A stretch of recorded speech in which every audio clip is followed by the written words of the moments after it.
우리나라 역사에서 중국과 일본 두 나라는 모두 많은 피해를 끼쳤습니다. 하지만 어느 나라가 더 큰 피해를 주었을까요? 중국의 침략과 피해를 살펴보면 먼저 고구려와의 전쟁을 들 수 있습니다. 고구려와 수나라 전쟁 598년, 612년에서 614년 동안 수나라의 침략으로 수십만 명이 사망하고 막대한 재산 피해가 발생했습니다. 고구려는 수나라의 공격을 막아냈지만 큰 희생을 치렀습니다. 이후 고구려와 당나라 전쟁 645년에서 668년에서는 당나라와의 전쟁으로 고구려가 멸망했고 많은 인명피해와 자원 손실이 발생했습니다. 이 전쟁으로 약 20만 명이 사망했으며 금전적 피해는 오늘날 약 10조 원에 해당합니다. 고려시대에도 중국의 침략은 계속되었습니다. 거란의 세 차례 침략 993년, 1010년, 1018년으로 많은 인명피해와 경제적 손실이 발생했습니다.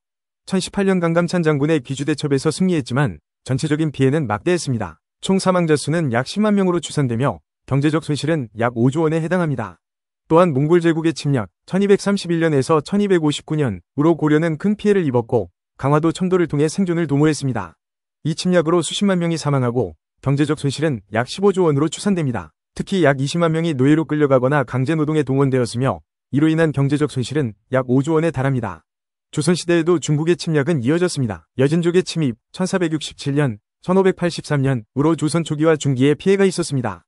여진족의 침입으로 약 2만 명이 사망했고 경제적 손실은 약 1조 원에 해당합니다. 청나라의 병자호란 1636년으로 조선은 막대한 전쟁 배상금을 지불해야 했습니다. 당시의 배상금은 쌀 100만 석, 은 100만 냥 등으로 오늘날 약 2조 원에 해당합니다. 이 전쟁으로 약 5만 명이 사망했고 약 50만 명이 청나라로 끌려가 노예가 되었으며 이로 인한 경제적 손실은 약 10조 원에 달합니다.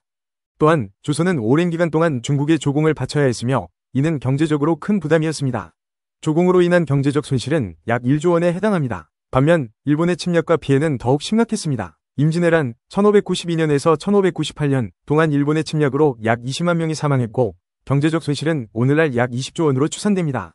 특히 농업과 산업 기반이 파괴되며 조선 경제에 막대한 타격을 입혔습니다. 정유재란 1597년에서 1598년에서는 임진왜란의 연장선으로 일본이 다시 침략하여 추가적인 피해를 입혔습니다. 이로 인해 약 5만 명이 사망했고 경제적 손실은 약 5조 원에 해당합니다.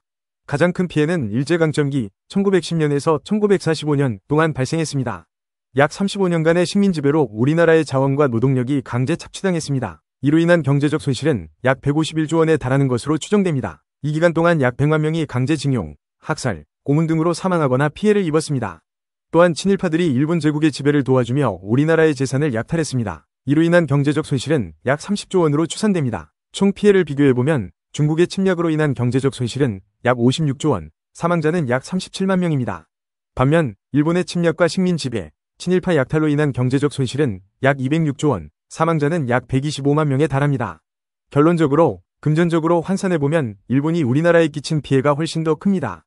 그러나 중요한 것은 이러한 역사적 상처를 통해 배운 교훈을 바탕으로 과거를 직시하고 미래를 위해 더 나은 관계를 구축하기 위해서는 대한민국이 강력한 국방력을 갖추고 경제력을 강화할 필요가 있습니다.